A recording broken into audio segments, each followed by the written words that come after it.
got so much motherfucking design on right now. Break it down, bring it back, make it clap. I got 3 old thoughts, new block, where that thing. Bitches on my line, and you know. Neraca pembayaran tak seimbang. Suatu neraca pembayaran internasional dikatakan tidak seimbang apabila transaksi autonomous debit tidak sama dengan transaksi autonomous credit. Apabila transaksi autonomous debit lebih besar daripada transaksi autonomous credit, maka dikatakan defisit. Dan apabila transaksi autonomous debit lebih kecil daripada transaksi autonomous credit, maka dikatakan surplus. Posisi neraca pembayaran yang ideal untuk suatu negara bila mana berada pada posisi surplus, atau seimbang yang nilai valuta asingnya relatif tinggi. Sebaliknya, posisi yang dianggap kurang baik atau selalu diperbaiki melalui mekanisme penyesuaian adalah neraca pembayaran yang menempati posisi defisit, dan dalam nilai valuta asingnya relatif rendah. Neraca pembayaran yang seimbang tidak terlalu berpengaruh terhadap kegiatan ekonomi suatu negara. Apabila suatu negara tidak dapat mencapai surplus dalam neraca pembayaran, maka minimal harus dalam kondisi seimbang. Dengan demikian, akan dapat menghindari neraca pembayaran yang defisit. Neraca pembayaran yang tidak seimbang akan membuat suatu negara mengalami surplus atau defisit. Apabila neraca pembayaran suatu negara mengalami defisit, maka dampaknya yaitu produsen dalam negeri tidak dapat bersaing dengan barang-barang impor. Pendapatan negara sedikit sehingga utang negara bertambah besar. Kemudian perusahaan banyak yang gulung tikar sehingga pengangguran meningkat akibat dari pemutusan hubungan kerja. Kemampuan ekonomi di luar negeri suatu negara ditentukan oleh penerimaan luar negeri atau besarnya cadangan devisa. Untuk mengetahui ketidakseimbangan tersebut, perlu dibedakan antara transaksi otonom atau transaksi kompensasi. Transaksi otonom adalah transaksi yang timbul dengan sendirinya, bukan sebagai akibat dari adanya transaksi lain. Biasanya motif transaksi ini untuk mencari keuntungan, seperti transaksi dalam rekening yang sedang berjalan dan kapital jangka panjang. Sedangkan kompensasi adalah transaksi yang timbul sebagai akibat adanya transaksi lain, seperti aliran modal jangka pendek. Adapun konsep keseimbangan neraca pembayaran dapat dibagi menjadi 4 bagian. Yang pertama, konsep keseimbangan perdagangan. Dalam konsep ini, transaksi yang termasuk dalam autonomous transaksi atau yang mengakibatkan surplus atau defisit hanya transaksi ekspor dan impor barang. Keseimbangan neraca pembayaran diukur dari beberapa besarnya surplus atau defisit. Kedua, konsep keseimbangan transaksi berjalan. Selain ekspor dan impor, juga turut diperhatikan jasa-jasa termasuk penghasilan dan transfer. Ketiga, konsep basic balance. Termasuk dalam autonomous transaksi yang selain pos-pos dalam transaksi berjalan juga dalam transaksi modal dan keuangan jangka panjang.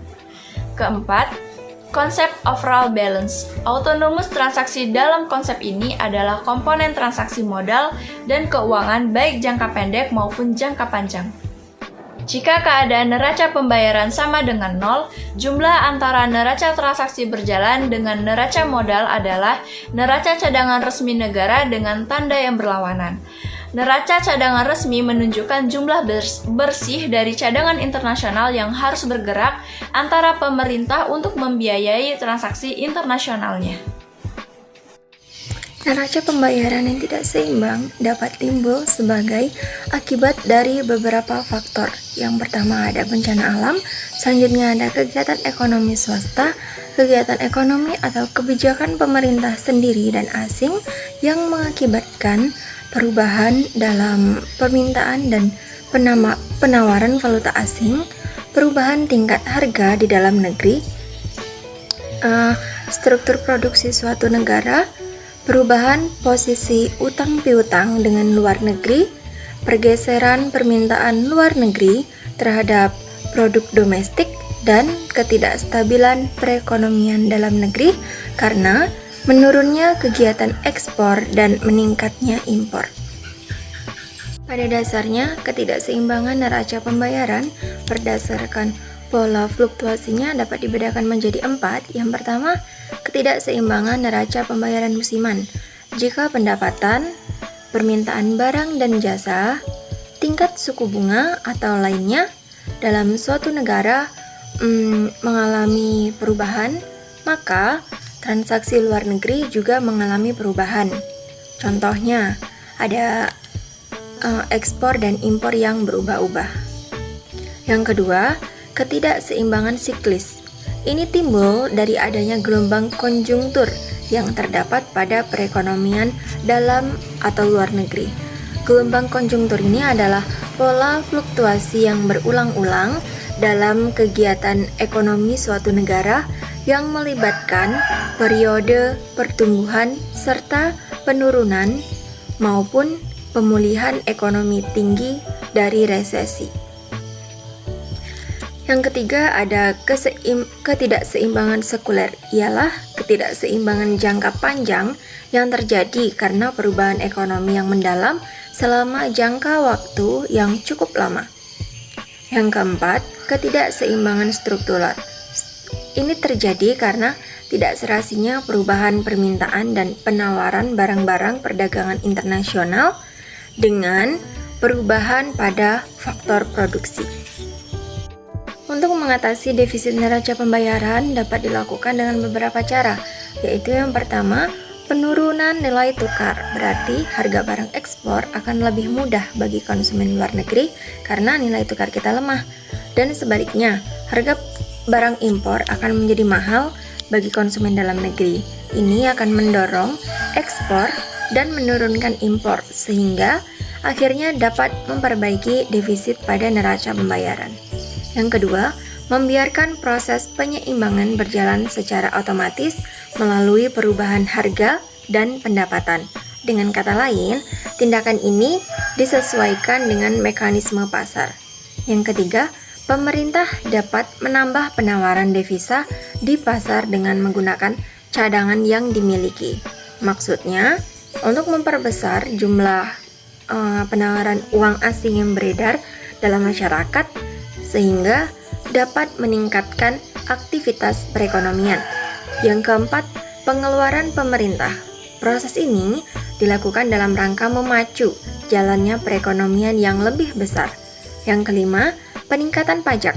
Pajak merupakan komponen kebijakan fiskal yang dapat mempengaruhi pendapatan nasional. Yang keenam, tingkat bunga. Jika suatu bunga naik, maka investasi akan menurun. Sebaliknya, jika suatu bunga menurun, maka nilai investasi akan menaik.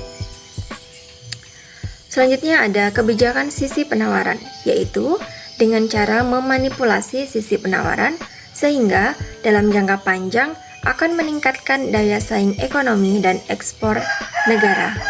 Yang terakhir, melakukan pengawasan devisa.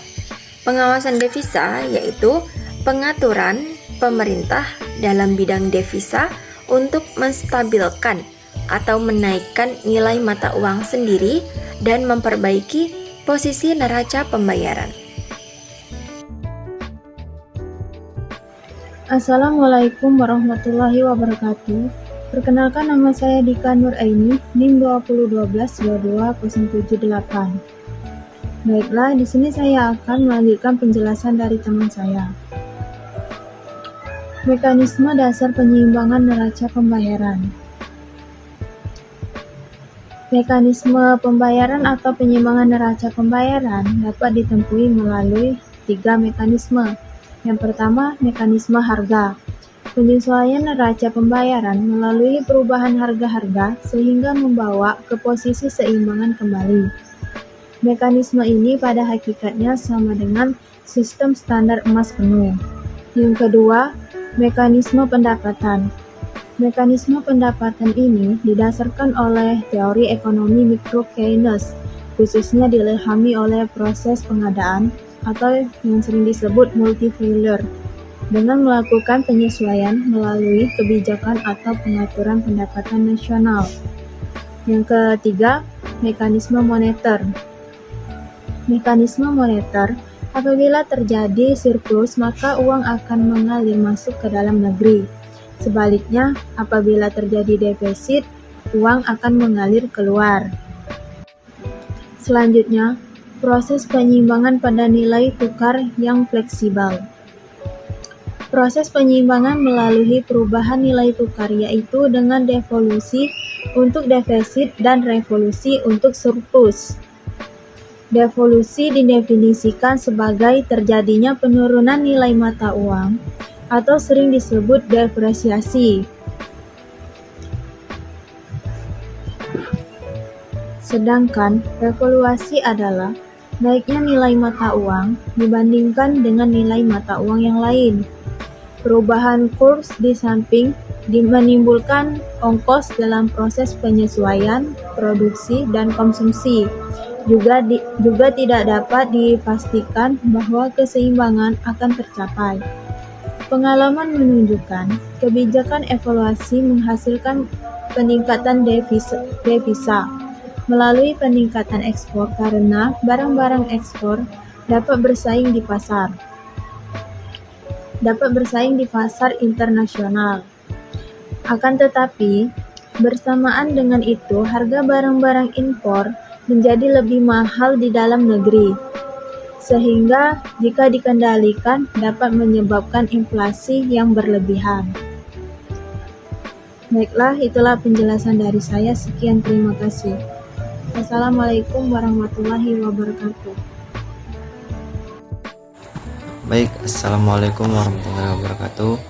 Jadi di sini saya akan melanjutkan presentasi yang disampaikan oleh teman saya tadi, dan sini saya akan melanjutkannya, dan saya akan melanjutkan di bagian proses penyeimbangan pada nilai tukar tetap.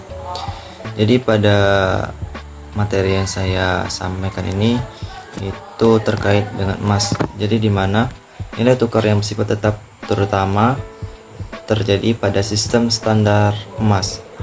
Di dalam standar emas, penyeimbangan kembali suatu neraca pembayaran dapat terjadi secara otomatis, yaitu yang disebut dengan Cepheus flow. Mekanismenya adalah bila terjadi defisit dalam neraca pembayaran yang disebabkan oleh nilai ekspor lebih kecil daripada impor. Nilai impor dapat diartikan X lebih kecil daripada M, maka akan terjadi aliran emas ke luar negeri untuk membiayai impor. Akibatnya, cadangan emas berkurang sehingga terjadi penurunan jumlah uang yang beredar. Efek selanjutnya, harga-harga dan pendapatan berkurang. Oleh karena itu, akan menyebabkan suatu pembalikan keadaan, ekspor naik dan impor turun. Proses ini berjalan sampai keadaan keseimbangan tercapai, yaitu nilai ekspor sama dengan nilai impor. Ide mekanisme ini berasal dari teori David Hume seperti yang telah diuraikan pada bab terlebih dahulu, atau materi yang mengenai tentang David Hume. Di dalam sistem nilai tukar tetap, proses penyeimbangan dapat pula berjalan melalui perubahan pendapatan dan pengeluaran, dalam arti melalui mekanisme multiplier. Baik, sekianlah yang dapat saya sampaikan, dan nanti akan dilanjutkan oleh teman saya nanti. Saya akhiri, wassalamualaikum warahmatullahi wabarakatuh. Assalamualaikum warahmatullahi wabarakatuh. Perkenalkan, nama saya Nikolas Saputra, NIM 211223035. Di sini saya akan melanjutkan materi yang berjudul Keseimbangan Pendapatan Nasional. Keseimbangan pendapatan nasional telah memasuki peranan perdagangan internasional. Berarti komponen ekspor adalah X dan impor adalah M. Telah menentukan pendapatan nasional seperti diuraikan di atas, bahwa keseimbangan dalam perekonomian terbuka bila injeksi Leakages atau L plus X sama dengan S plus M. Bila perdagangan luar negeri mengalami surplus X kurang dari M, itu dapat dinyatakan bahwa ekspor X merupakan faktor eksogenus sama seperti investasi L. Artinya ekspor tidak dipengaruhi oleh pendapatan luar negeri. Atau Y.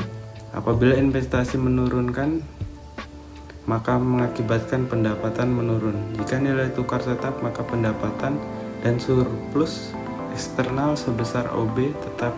Jika nilai tukar fleksibel, maka pendapatan akan turun lebih besar yang berarti tidak ada surplus. Sekian, terima kasih.